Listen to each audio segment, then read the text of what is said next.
कल बैयावृत्ति के समय एक प्रश्न पूछा था कि गुरुदेव, आप कहते हो कि जितने भी वीतरागी संत हैं, हमें सभी वीतरागी संतों की वंदना, उपासना, आराधना, बैयावृत्ति, सेवा करना चाहिए, उसमें भेदभाव नहीं करना चाहिए। फिर आप ये भी कहते हो कि जीवन में कोई ना कोई एक गुरु होना चाहिए। तो फिर बात समझ में नहीं आती कि एक गुरु होना चाहिए, आप ये भी कहते हो, उस सभी गुरुजनों की हमें बिना भेदभाव के बैयावृत्ति, सेवा आदि करना चाहिए। तो आखिर हमें करना क्या चाहिए? मेरा रात्रि के समय मौन था। मैं उनकी बात को सुनता रहा और मुस्कुराता रहा।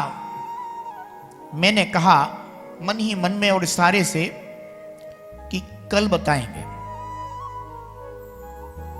एक बात हमेशा ध्यान रखो, जीवन में एक गुरु होना चाहिए, इसका तात्पर्य नहीं है कि जीवन में अन्य साधु परमेष्ठी हो तो हम उनकी विनय करना ही छोड़ दें, हम उनकी बैयावृत्ति, सेवा करना ही छोड़ दें।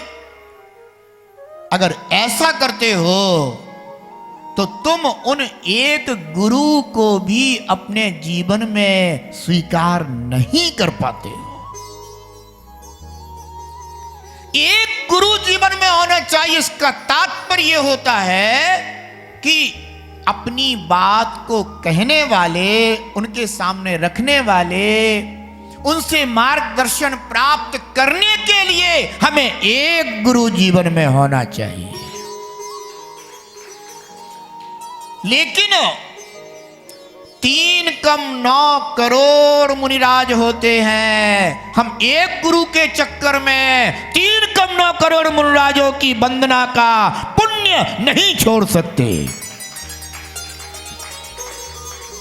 ये बात हमेशा ध्यान रखना चाहिए, क्योंकि सर्वज्ञ प्रभु ने जो हमें मार्ग बताया है वो यह बताया है कि हमेशा 3 कम 9 करोड़ मुनिराजों की सच्ची श्रद्धा, विनय और भक्ति करना चाहिए। परंतु जीवन में मार्गदर्शन प्रदान करने वाले कोई एक गुरु अवश्य होना चाहिए। इसलिए कहा जाता है कि जीवन में एक गुरु होना चाहिए। लेकिन इसका तात्पर्य नहीं है कि हम अन्य साधु परमेष्ठी की वंदना करना, विनय करना, सेवा करना छोड़ दें।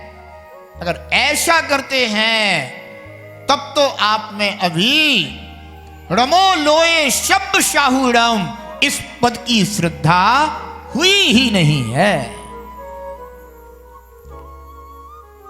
गुरु सच्ची शिक्षा देते हैं।